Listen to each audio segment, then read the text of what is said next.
In about half an hour, the first pitch will be thrown out for another Shuckers baseball game at MGM Park in Biloxi. The team has done very well on the field for 5 years. City leaders say what has not worked out so well is paying back the money the city of Biloxi borrowed to help build the park.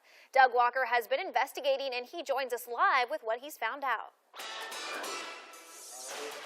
Well, Allison, the city borrowed $21 million to help build the ballpark, and they owe $1.2 million a year to pay back that bond. Now, here's the problem. As you can see behind me, a half hour before game time, a sea of empty seats. Now, the ball team and the ballpark only generate about $600,000 a year for the city of Biloxi to help pay back that bond, leaving them well short, and that means the city has to make up the difference with the use of money from the general fund. When the Shuckers first came to town, a feasibility study predicted attendance to be more than 4,100 people per game. It's never come close to that, and neither have the dollars coming into the city.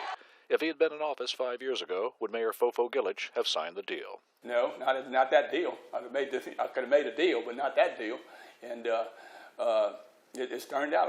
History's behind us. He believes the numbers just didn't add up. Well, I think the operational costs of the stadium were not looked at, in the long term or even the short term. The mayor is known as an optimist, but that trait has its limits. We're disappointed that it's not breaking even.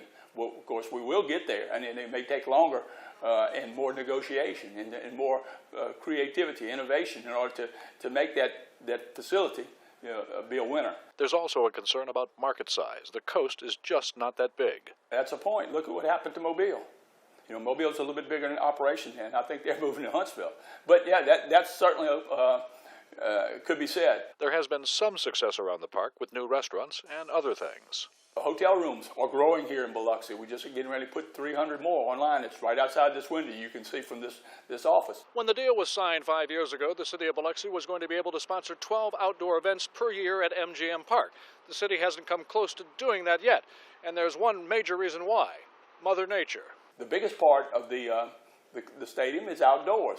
We're subject to the weather, and God throws some, and has thrown last year, I think, with regard to ticket sales, a lot of rain. Despite the problems, the mayor is not giving up. In business, you have a 5, 10, 20-year plan, and this is our 5th year.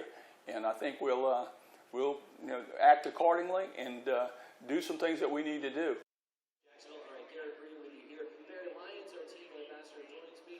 Now, the mayor also tells me that he's going to take a hard look at the numbers over the next 3 or 4 months, and he is not ruling out the option of trying to renegotiate a deal with the ball team and the ballpark so the city doesn't have to dip into the general fund to make that bond payment every year of $1.2 million. By the way, that bond payment lasts for another 17 years.